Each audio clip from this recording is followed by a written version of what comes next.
Nadia, Cecil, moi la jodia. Hello, yes, come right in, Cecil. What's up? But, welcome. Unil dwell, Papa. Unil dwell. Because she cook. Why not? Papa. Well, welcome to another episode of Cooking with DBS. Today we are in the community of Point Michel and we'll be speaking to Nadia, Nadia's kitchen. Good afternoon. Good afternoon. Nadia, we are here today and first of all, let me just thank you very much for allowing us to be here and to see how you go about doing your cooking. And as we're in the spirit of Christmas, help us to have a better understanding as to exactly what you're doing today. Okay, so today we'll be doing some sugar cookies. Those sugar cookies can be served at parties, at Christmas, and even for the Christmas morning, you get up, you can have some cookies with some eggnog, or probably some sorrel juice, or maybe some cocoa tea. So I'll just start here, and you'll see the process. Before you start the whole process, there must be a reason why you have decided that you wanted to be a caterer. Tell me, I want to know, I want to have a greater understanding and for the viewers to know exactly why you are giving us such delicious things that you have been providing in the past. Well, to be honest, for some reason, I just had a love for doing cookies, cakes, and those things. And over the years, just in communication with my parents and so, and that's when I realized that on my mother's side, my great-grandmother and so they had bakeries, so there were people into cakes and so even my grandmother itself. So I think it's a thing from my descendants, those who were before me, and I just follow the trend. I love baking, I love doing cakes, I love doing cookies, and then when it comes with my selling, I love to sell, so all that I figure I pick up from them, and I'm not sure if that's why I got driven to the love of doing the baking and so. Well, today we're going to show us exactly how you are doing your cookies. We really want to know. And the viewers out there, take some time, have a look as to everything that Nadia is going to be doing for us. Because I want you to, tomorrow, that when Nadia is finished, that we can come to you and you can say you saw it on DBS. Okay. Whenever I'm doing cakes, cookies, pastries, I normally use this margarine, glow spread margarine from Roberts for all my baking. So for this portion of cookies that I'm going to prepare today, I'm going to use 1 pound of butter, well, margarine,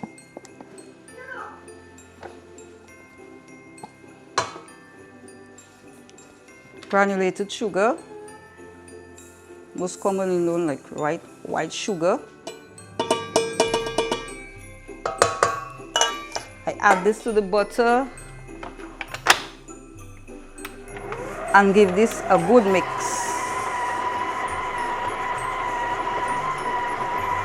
I wait for the butter and sugar to be very light and fluffy. So you'll see a white color.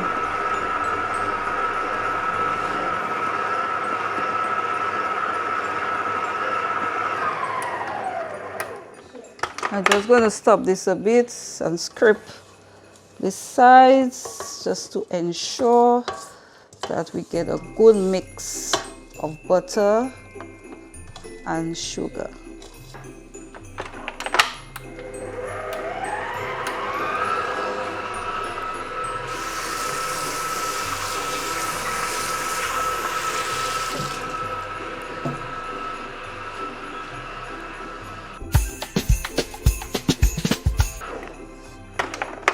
Okay, just halfway through that it has gotten a good mix, I add some almond essence.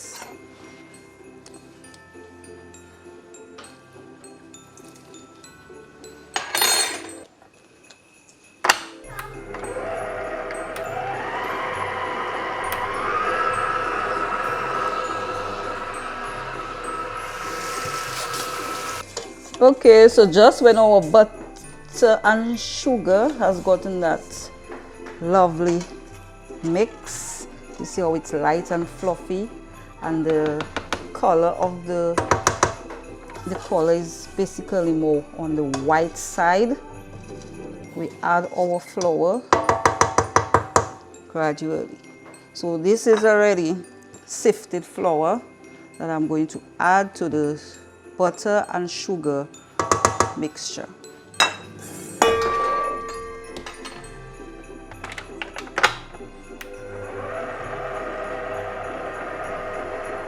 So I go on a slow mix just to make sure that the flour gets in and improve the speed, so the added flour can be combined. And just when the flour is combined to the butter and sugar, add more flour.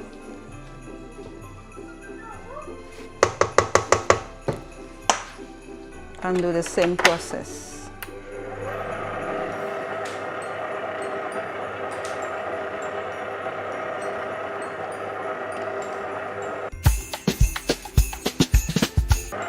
The trick about this, you will know when your dough has enough of flour when you see the dough is actually pulling off from the sides of the mixing bowl.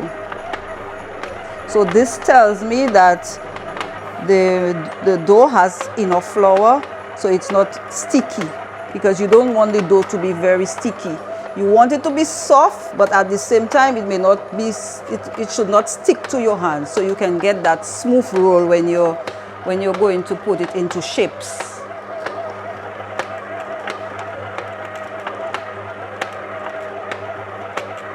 So here I can see we are not getting that full, that complete pull from the sides of the bowl. So I'm going to add at least 2 ounces again of flour.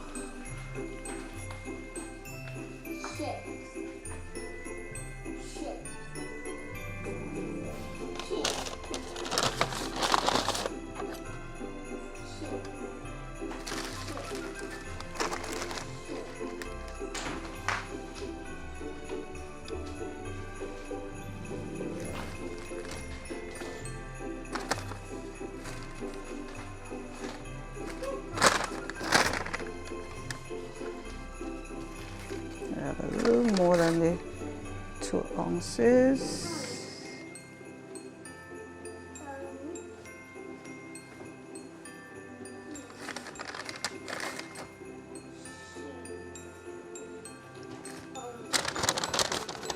Sift again.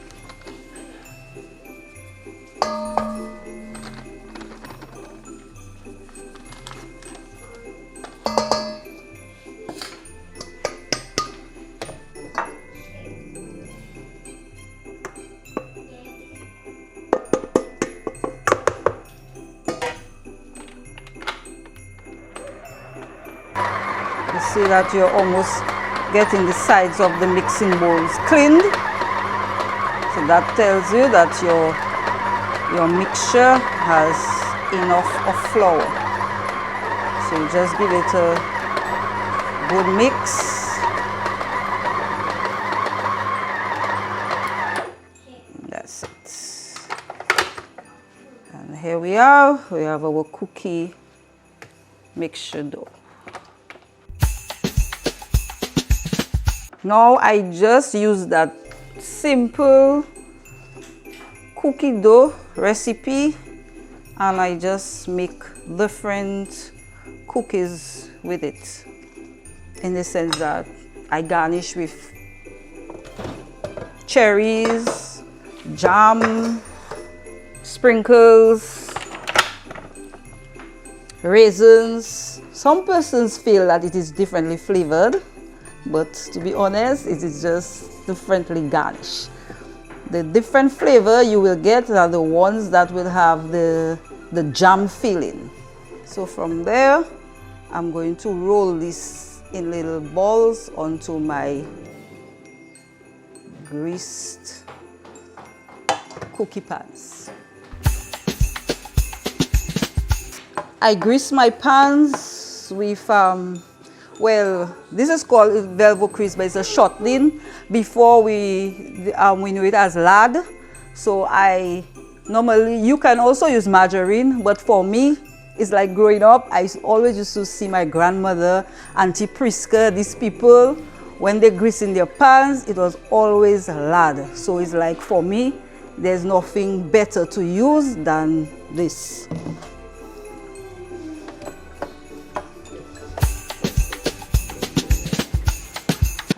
Don't ask me how I get them to be the same size. I guess it's part of me. It just happens.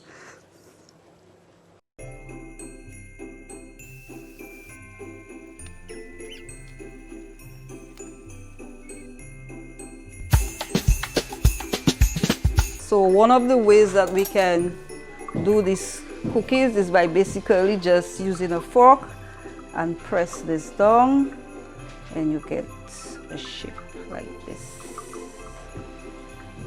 When you're doing these things, sometimes you just have to be creative, innovative, and just see what works for you and do it. Because to be honest, I have a cookie dough press, and for some reason it was just not doing me well. It was just not working for me, and I just said, you know what, probably I don't need to use that mechanical fancy thing that just come about. Maybe I can just use a glass, press it down and do it. So the same shapes that the cookie press came with, I use it like this, and I just press. Use we use the sprinkles.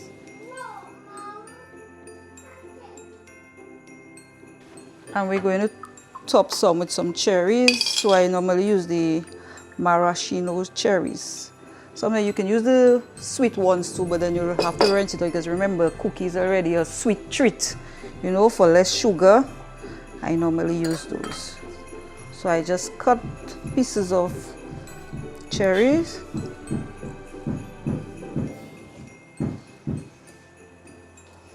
And place them in the center of there. So that now is there. We just heard that our oven is ready. So it has been preheated at 350. So we have this, and we're going to place in the oven. So I normally start in the bottom shelf for the first tray, and I give it 10 minutes while I prepare the others. So we have our first 10 minutes for this first batch of cookie, and then we can put in this other tray.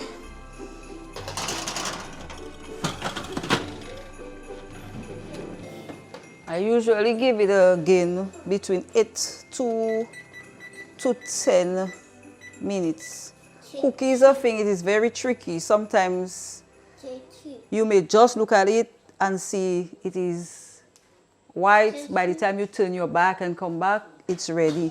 So it's a thing that it's food that when you're preparing it, well, when it's baking, that you have to monitor it very well. You cannot just turn your back on it. This episode of Cooking with DBS is sponsored by AC Shillingford and Company. For groceries, gas, shipping, and everyday essentials, choose AC Shillingford and Company, your trusted one-stop shop in the heart of Roseau. Enjoy great service, great value, and everything you need in one place. Visit us at the corner of King George V Street and Cross Street, or call 448-2481. AC Shillingford and Company, attention courtesy service, where you spend less and get more.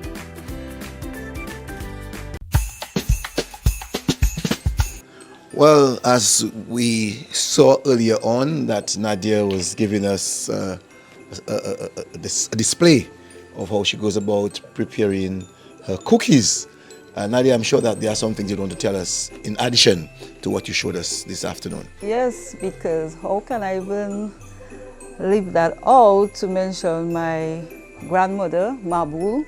For those who know her in Point Michel, she was well known for her cakes, the famous coconut pudding, bread pudding, and this cornmeal pudding that she used to make, also bakes. And even the cornmeal pudding right now, not my mom or not even my auntie that does the coconut and the bread pudding, continued the cornmeal pudding. But I keep telling myself that one of these good days that I really have to try it out, because I kind of not exactly remember everything that she was doing while she was preparing it, but just being around, there are certain things that I saw that she was doing, and I think I'm going to try it out and see if at least I can get that cornmeal pudding back in Point Michel. Well, when you get a cornmeal pudding together, I want to be one of the first person to have a taste of that cornmeal pudding. As a matter of fact, I am on camera and I want to say that's the very first time I'm hearing about cornmeal pudding, and it would give me great pleasure to have a taste of that cornmeal pudding, and I'm sure when that is done, and if I like it, I'll be a constant customer of yours. No, Nadia, you grew up in a community, Point Michel.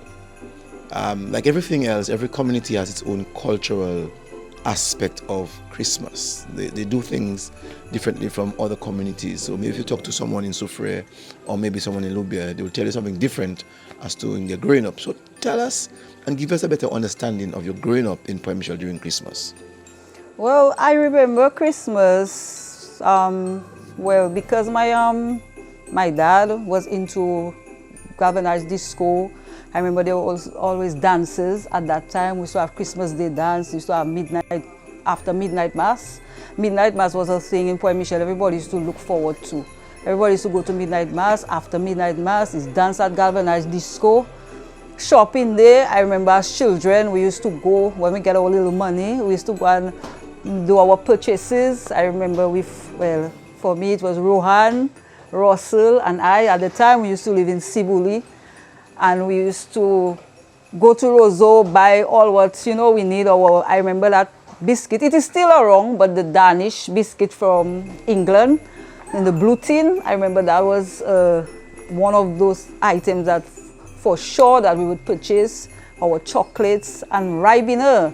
You're not seeing children much looking at Ribena, but Ribena was a juice, the box juice. That was something that we always used to look forward to at Christmas time, to buy our Ribena, our Danish tin biscuits and so.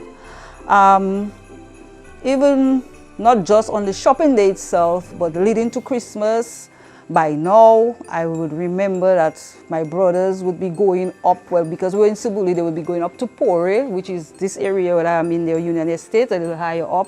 And they used to go and get their bamboo to burst bamboo. We used to say, let's go and burst canoe. And these young boys around, I wasn't really one of those, when you're a girl growing up, you don't get to do it. But I enjoyed the excitement, looking on and so, but you don't get to, as a girl, you don't get to actually do it. But I remember my brothers and them doing it, the bursting of the canoes and so. We used to enjoy Christmas tree lighting. The church, I remember, used to light the tree by the church, the Catholic church. We used to enjoy those things. Even so, the Christmas carols, we used to get up on a Saturday morning and go around Point Michel and sing Christmas carols. We used to go door to door. We used to just be on the street. Oh, that was fun. But right now, people don't even bother too much about the caroling. I realize that you didn't speak about ginger beer and sorrel and eggnog. In your growing up, would you see your father and your mother indulging themselves in those? Yes, we always used to, at Christmas time, my mother used to bake cake, fruit cakes. We had eggnog, we had sorrel, we had ginger beer. And it's like the ginger beer, we used to remember like it was such like a burning, like we always used to get that burning effect. But it's like now you've seen all children even just drinking ginger beer like it's not even burning and so. But yes, but what I remember too, which is a little different and strange, I remember when my parents my mother, my aunts, they used to bake that fruit cake. I try to remember if it's because of the quantity they used to bake, but I remember that it used to take hours. It's like after they mix that fruit cake, well, even as children, we used to fight and dive for the basin because we don't want that basin after that cake batter. And then when my mother used to put that in the oven, it's like it used to take so long to bake. But I'm looking at myself here, I'm baking fruit cake, and sometimes in less than no time, you know. But I remember fruit cake used to be hours. When I was a little child, my parents used to bake fruit cake. And what about the young girl, the child, you know, the girls going to Roseau? Maybe at your age, you'd buy your doll. In your growing up, you'd have talking dolls. Yes. Tell us a little bit about getting to Roseau and having to purchase your dolls. Yeah. So all before Christmas, that was a joy. Our uncles, our aunties used to come and give us we call it our Christmas money. So you're looking forward for your uncle, your auntie, whoever to give you your Christmas money. Your well, we didn't used to say Godfather, is our Pawe, our Nenen, to give us our little Christmas money, and we're going to Roseau to buy our toys. Well, me as a little girl, I would always look forward to buying a little doll and so. But I had my aunt Theodora in America and my aunt Tita, and I remember some time growing up, they used to actually send me those dolls. Because I remember once, one of them, I can't remember between the two, they sent me a doll, and I was so excited because the doll written on the box, hold me in my left hand and I will walk. So I myself ready to open that box because I want to hold the doll in its left hand to see how it's going to walk. But at the end, it did not really actually walk like what I was expecting, but that it was excitement just to see like you get a doll and the doll is written, hold me in my left hand and I will walk. So that was really Christmas for you, Nadia, and I'm sure that you can make some comparison between now and then. I'm sure some of the differences you're ready to tell us what you see differently than what during the time that you grew up. Yeah, even growing up as a child, now we're looking for all kind of dishes. But to me, I remember, if I'm not mistaken, that even after midnight mass, my father is one that always used to throw down some kind of heavy pots. And those pots used to be a broth with baba ule, yam, and those things, smoked meat, and pork, pig, big pig. This I remember my father and them, and well, I don't think I got to see it, but well, he always used to tell us about Christmas and how, and I don't think I probably was born, but I maybe didn't get the opportunity to see. But I remember they said one of the year of Christmas that Point Michel people were so into the pig and the pork, because Point Michel people used to have pigs before. That this is Martin Richards' wife, Georgiana Richards, that they actually had a whole pig that they prepared, and they had that on a table in Sibuli, and everybody was getting a bite, a piece of that pig. You don't see that no more. I mean, you kind of see a little of it now in the Wato, and again, Neander comes from Point Michel, so I guess as a child, even if she didn't get to actually see those whole pigs, but growing up, I'm getting the stories of those whole pigs used to be on table. So I guess all that drive in introducing it to the Wato that she's doing now.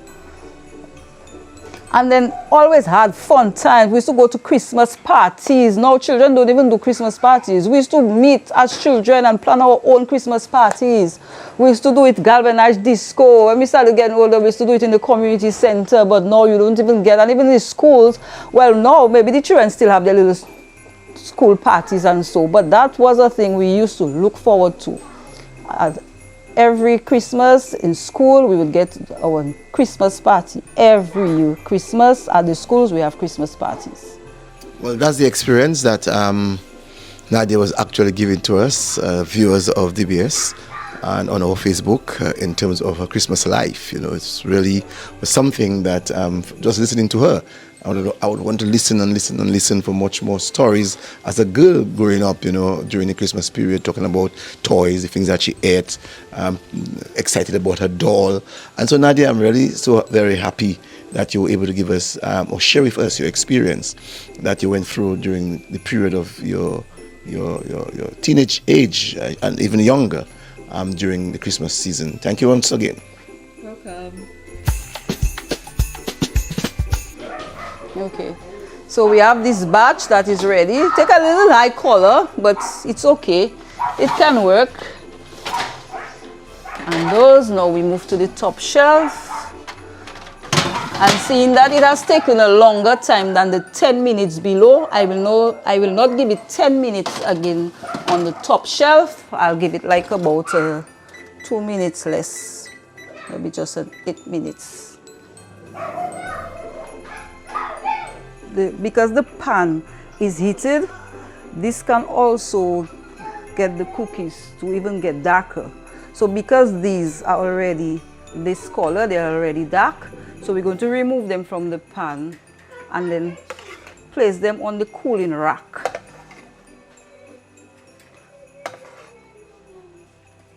But if they were not as dark, we would leave them on the pan, so the heat from the pan would make them a little darker. But when you're baking cookies, you always give your cookie some time on your hot pan and some time on your cooling rack. Okay folks, so here we have it, the end product. Warm baked cookies, a variety of baked cookies as you can see.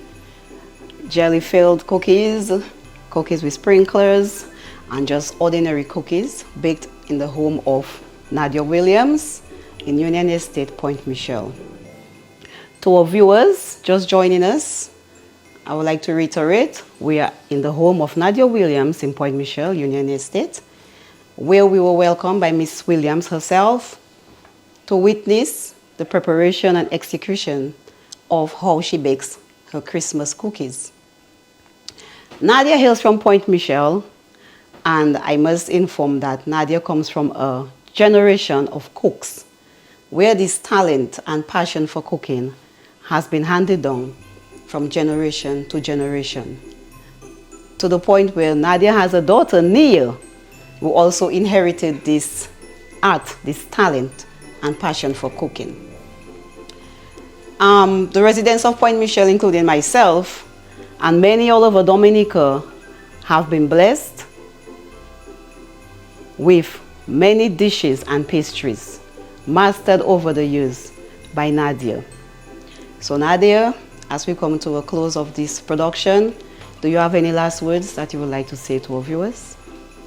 I'd just like to say thank you to the management and staff of DBS Radio for giving me the opportunity that I could show the world the way I go about doing my cookies, and just to get the opportunity to even share my childhood days during Christmas time. And so it was an enjoyable moment with them.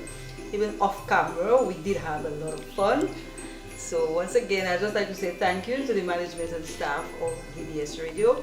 And I'd also like to tell even the young entrepreneurs out there and persons who are into those things, when you get this opportunity, you know that you can show yourself on camera, please grab the opportunity and just to make yourself known.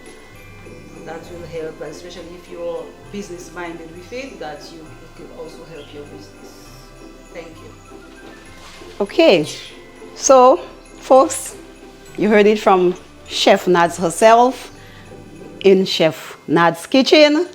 To our young viewers, especially the young viewers, Nads is inviting you all to come to her where she is willing to pass on what she has learned over the years. From DBS Radio, management and staff of DBS Radio, Nads, we extend a hearty gratitude to you once again for allowing us into your kitchen, your most sacred space. We all know that your kitchen is your most sacred space in your home, and you share one of your most cherished moments with us, baking, cooking. To everyone else, from the management and staff of DBS Radio, I wish you a Merry Christmas. Thank you. Merry Christmas, everybody.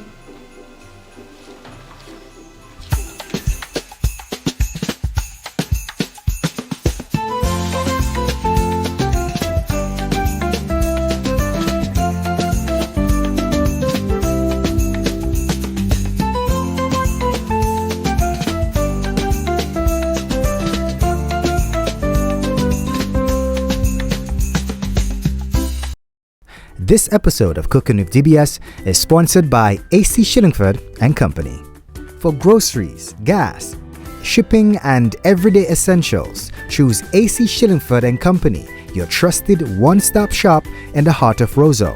Enjoy great service, great value, and everything you need in one place. Visit us at the corner of King George V Street and Cross Street or call 448-2481. AC Shillingford and Company, attention courtesy service, where you spend less and get more.